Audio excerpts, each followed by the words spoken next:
Hi, this is Patrick. I'm doing a quick instructional video on how to run a market analysis.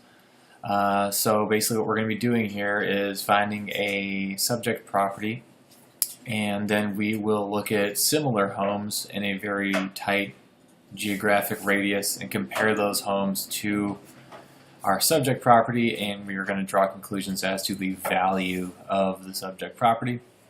So first thing I'm going to do when I'm running a CMA is go log into my Matrix account with the Northwest MLS.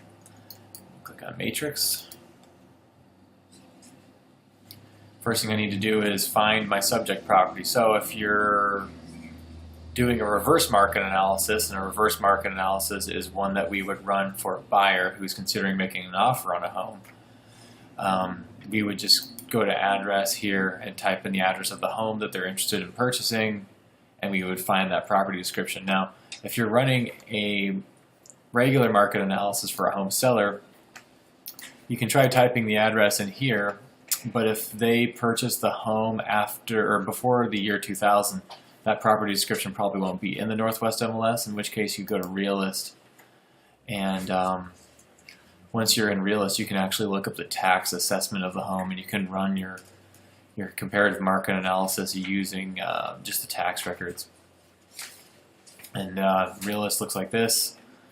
You just type the address in here. I'll just use my address.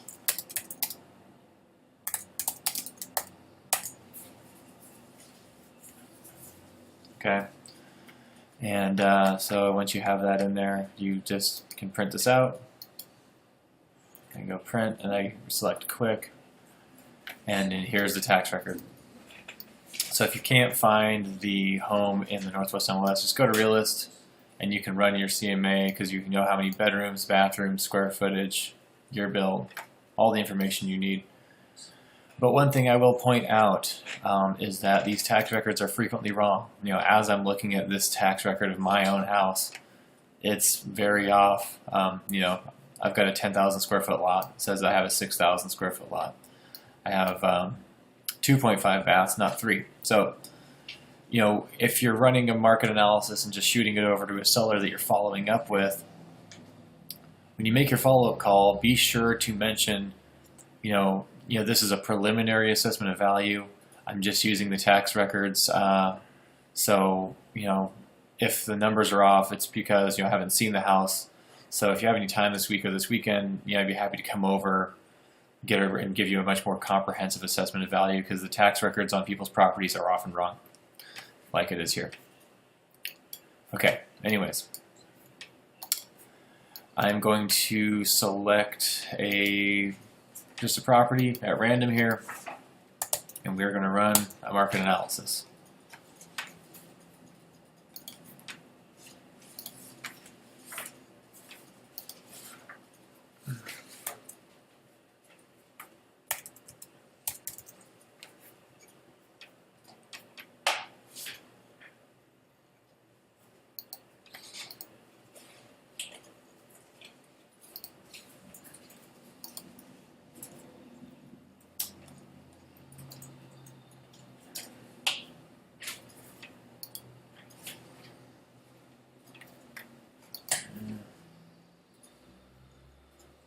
Let's see, let's find a good one here. Okay, this one's pretty cool. Okay, so we're going to do 6032 Fifth Avenue Northeast. First thing I like to do is just quickly take a quick peek at the interior photos to get an idea of updates. And this is also an advantage, if you are running a market analysis for somebody whose home has been listed on the Northwest MLS, it's a huge advantage because you can actually take a look and see what the condition of the home looks like. When you're running, again, when you're just using tax records, you don't have this advantage. You're kind of flying blind to a certain extent, which again can help you get in the front door of that person's house when you're making that follow-up call after sending out your market analysis. Okay, so first thing I want to do is print this. If I'm preparing a market analysis to print out and take to a owner's house, I'm going to print the client detail, agent detail, and the photo gallery.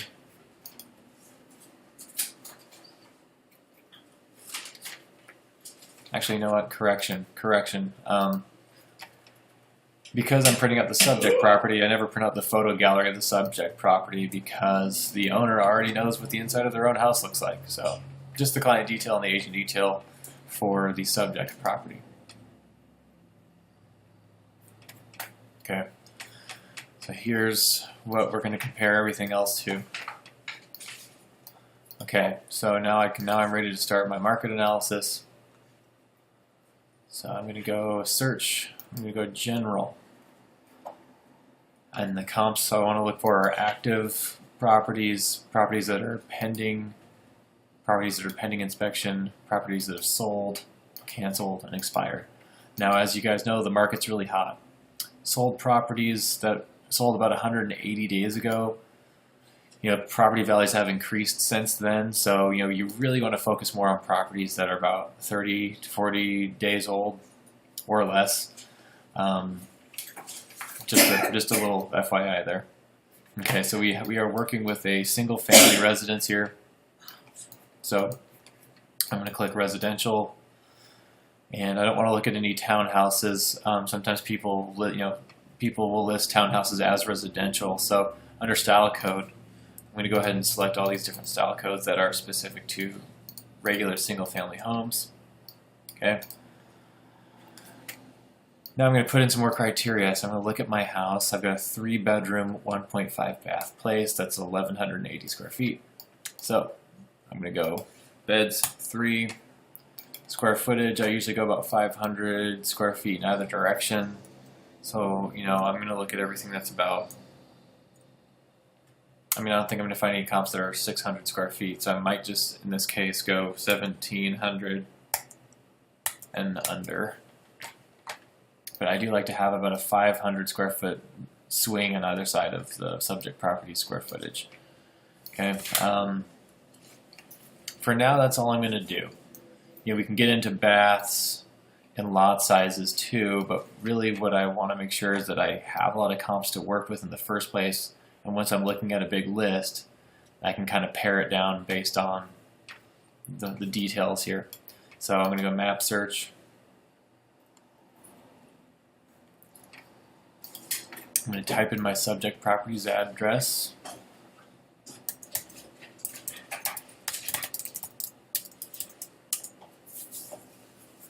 Okay.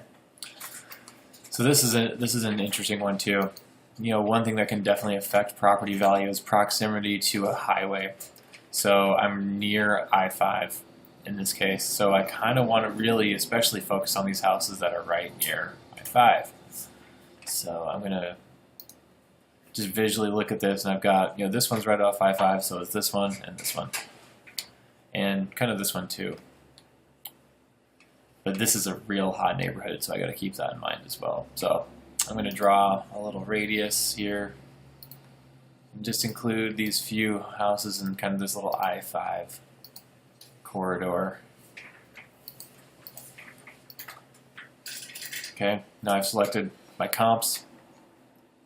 Go back to criteria. I've got 9 people to choose from here, so I'm going to choose the 9 houses that are the closest to this guy right here. This is my subject property. So they're all bigger houses, so I'm going to try to stick to the ones that are the smaller of the group. Also, this one sold really recently, which helps. Let's take a look at this guy. The finished square feet is very similar. The lot size is quite a bit smaller. I think I've got a 5,000 square foot lot over here. This one it just has just a little bit under 3. It has 1 bath rather than 1.5. It's a 1.5 story with basement, which is better. Now let's take a quick peek at the photos. Definitely a nice place. Updated kitchen. Yeah. Okay. So I would consider this a pretty nice comp. I'm actually rather surprised that the price is so much lower than ours, but it's in Maple Leaf, which is not quite as hot of a neighborhood as that area that's west of I-5 by Green Lake. But I would still consider this something to compare it to. It sold in 11 days, and it jumped off the market just a couple weeks ago. So it's a pretty good comp. So I'm going to select that one. Usually when I'm running these CMAs as well, I try to find a low comp, a medium comp, and a high comp. This would be a low comp because the lot size is smaller, the neighborhood's not as good, and it's got half a bathroom less. So this is a house that I can look at and I can tell the seller, well, okay, here's a comp that shows we can definitely get more than $672,000. I also want to find a high comp, a comparable property that the seller and I can both agree is above what their house is worth. So maybe this house right here.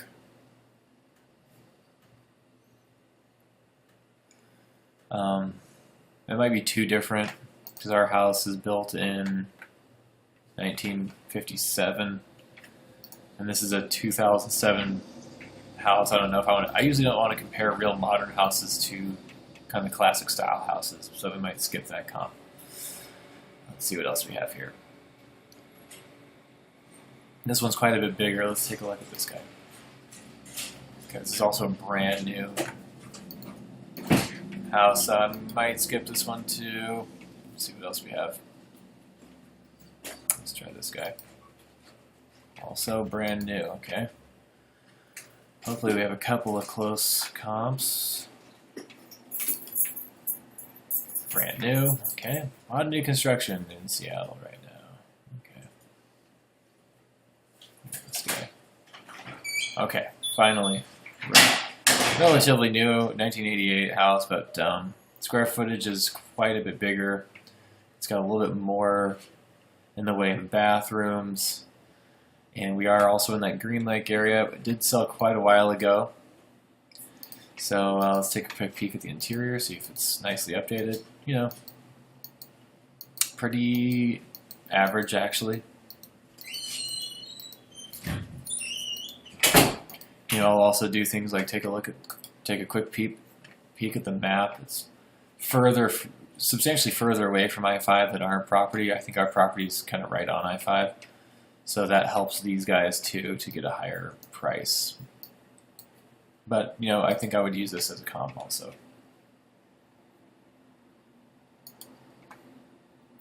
Okay, let's take a look at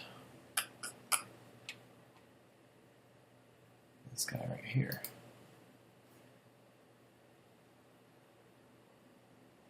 Okay, this might be a better low comp for us actually. Let's take a look at the photos. Kind of a classic house. Looks like a lot of original finishes. And again, these are just kind of all the things you want to take into consideration when you're doing these. Sold quite a while ago, but it did sell immediately. They asked for $599. They got $701. That's another thing that you want to talk to your sellers about when you're running these market analyses, is always make sure that they're aware of what the listing price was. If you focus 100% on what the sold price is, they're going to go, oh, well, I should list my house at $700,000 in this case. But what you want to remind them is, well, they were able to get such a high price because they priced the home really aggressively, and they were able to get a bidding war started, yada, yada, yada. Don't throw this number away. It's a valuable number to consider. Okay, so again, taking a look, the square footage is real similar.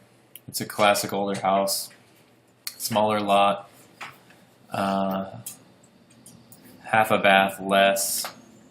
So it's pretty safe to say we can get more money for this house, for our house, than these guys got for theirs.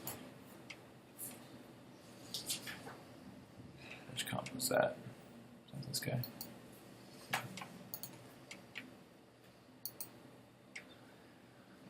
Okay, so we've got a couple of low comps that we think we can definitely do better than. I don't think we can go better than this guy with more bathrooms and more square footage. You could theoretically throw in one of these more modern houses, and just as long as you can communicate, that these more modern houses go for substantially more. because a brand new house is just going to be worth more than their classic 1950s Rambler. So you could do that. So anyways, once you have your low comp, kind of your medium comp, and your high comp, just go print and agent detail, client detail, photo gallery, print to PDF.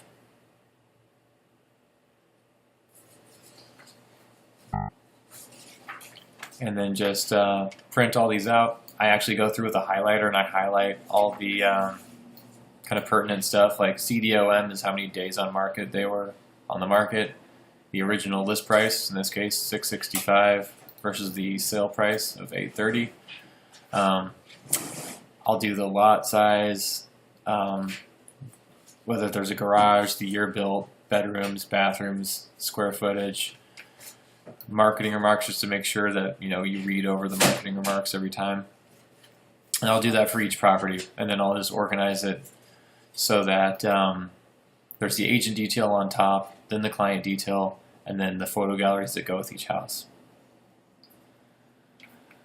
So, I mean, in this case, based on how, our house is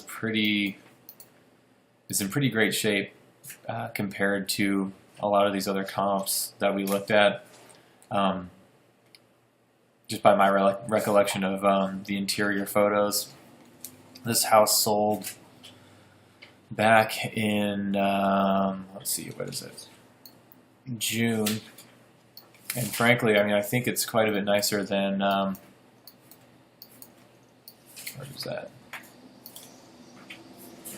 It's quite a bit nicer than this house built in the 1980s with 1.75, even though it has 1.75 baths and more square footage. I would actually say that the value of this person's house since June has gone up, substantially. I would say that this person could probably get close to, if not more than, $830. If you're preparing a market analysis, that's sort of more of one of those preliminary ones where you haven't really seen the house yet. When I'm providing a number to them, I always say, I believe that your house's value is within 5% of, because the real value depends so much on interior condition, showability, and all that good stuff. Okay, so yeah, that is pretty much how I run a market analysis. A reverse market analysis is done exactly the same way, except instead of a sold property where you're looking at an active property, but you do the same exact thing. You still go, to this page, you select these different kinds of comps, you match the bedrooms and the square footage, you'll set up yourself like a square footage range, like that. And you set yourself up to find either houses or condos, depending on what you're looking at, and take a look at the style code, go to map search, create a little parameter. You also have an option to use this circle, radius finder, and find some comps surrounding that property, and just try to find the recent sales that most closely match all the specs of your house. And you again really want to look for those houses that have sold more recently. The more recent the sale, the more relevant it is. And in fact, if you're able to find any pending inspection properties, those are actually really good. The problem with those is you'll only see what their asking price was. But what I do is I'll just pick up the phone and I'll call the listing agent and say, hey, congratulations on your recent sale. I'm running a market analysis for a client, and I was wondering if you can give me a general idea of how many offers you got and how high above the asking price your list price was bid up. And you'd be surprised. Most agents will, if you email them, they respond pretty quickly, and when you call, I've gotten several callbacks. I rarely don't hear back from the agent, basically, when I'm just asking for that information. Okay, so there's my crash course on how I'm running market analyses. If you have any questions, I'm always here to help. Hope you're having a great one, and I hope this video was helpful.